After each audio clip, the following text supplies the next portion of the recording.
The issue around top-ups is, can patients still get access to NHS-funded care if they choose to pay privately for things that the NHS has explicitly said it's not going to pay for? So that's the dilemma around top-up payments. And the issue is less about whether people should be allowed to pay for things privately. Of course, they can if a drug is licensed to be safe, even if the NICE decides that the NHS won't fund it. People can go and get that on a private prescription. The issue is in the administration of that drug. For example, some of the cancer drugs need a nurse and other people to actually administer the drug. Should they have to go privately for all of that care, or if they were having another type of cancer treatment and that care was paid for by the NHS, should they be allowed to continue to get that care? So that's the dilemma, really. I don't think anybody's sort of saying that people just shouldn't be allowed to pay for these things privately. But the real question is, should those who choose to pay privately for the things that the NHS has decided not to fund, should they be denied care that they would otherwise have got funded? The National Institute for Health and Clinical Excellence does a whole range of things, issues clinical guidelines about what's the most effective and evidence-based care, but it also does these technology assessments, mostly of new drugs, but also of other devices and treatments and procedures. And it's looking to make a decision, a recommendation, on the basis of whether a drug is seen to be cost-effective. And it has to take a decision based on population level data available about both the effectiveness of a treatment and the costs that would have to the NHS. So it is making decisions at a population level saying these things are not cost effective enough. So they have a sort of threshold of cost benefit that they think things should be if it's has a high benefit to cost ratio, and if it has a low benefit to cost ratio, it shouldn't be funded. If an individual might hope that a drug might be more effective for them than the average, so they might want to make a decision for themselves to pay for that, even though the NHS decides or NICE decides that it's not going to fund it. So NICE, really, it's because of NICE that the top-up issue actually occurs at all, because it's NICE's recommendations that mean some things are explicitly not covered by the NHS. The issue for PCTs, primary care trusts, is they are having to make decisions in the absence of NICE. So there are some drugs that are licensed which NICE doesn't actually get round to, it's not part of its programme of work, or it may be that they just haven't yet made their decision on a drug. And the primary care trust, in the absence of a NICE recommendation, has to be making a decision about whether it will fund it or not.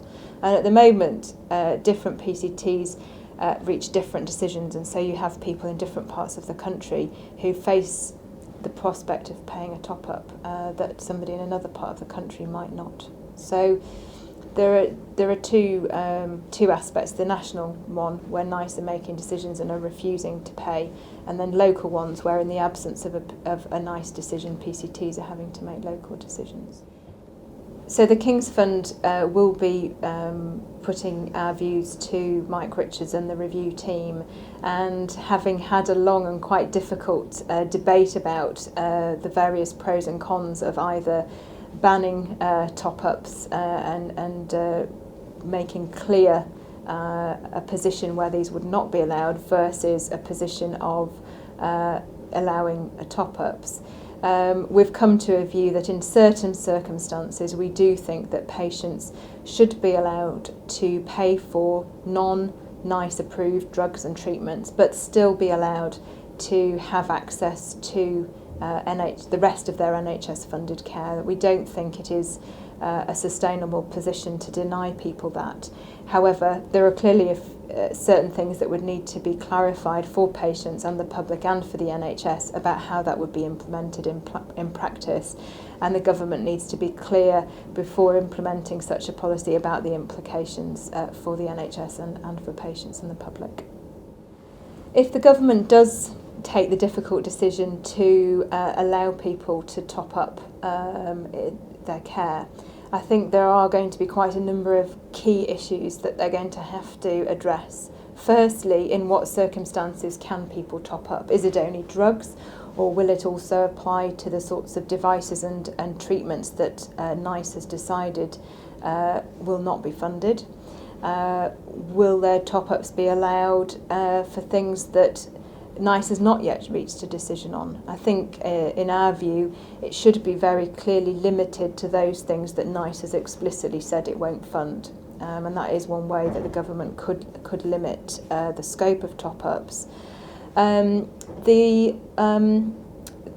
second issue would be how to actually implement it. So, if somebody pays for the drug, how do we calculate the costs of the rest of their care that the NHS pays for? And there may be some additional care associated with that drug or treatment, that the patient themselves should also pick up the tab for. So there's going to be an issue just about calculating costs and who pays what that I think they're going to need to be clear about.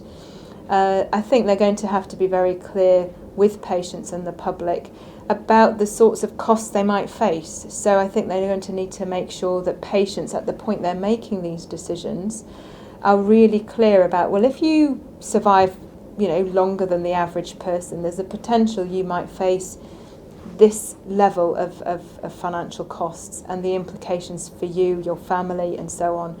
And getting some objective advice about that and information, I think the government needs to think about how they're going to do that.